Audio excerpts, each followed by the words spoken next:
భవనాన్ని ఇచ్చుకొచ్చి గదిలో మార్చి మళ్ళీ కట్టారో ఏమో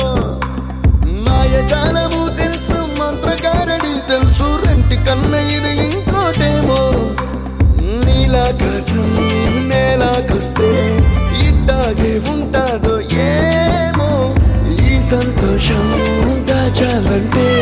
హృదయాలు ఓ వంద కావాలేమో ఇంతందంగా ఉంటుందా ఈ లోకం ఇన్నాళ్ళు ఈ మనసుకి తెలియాలే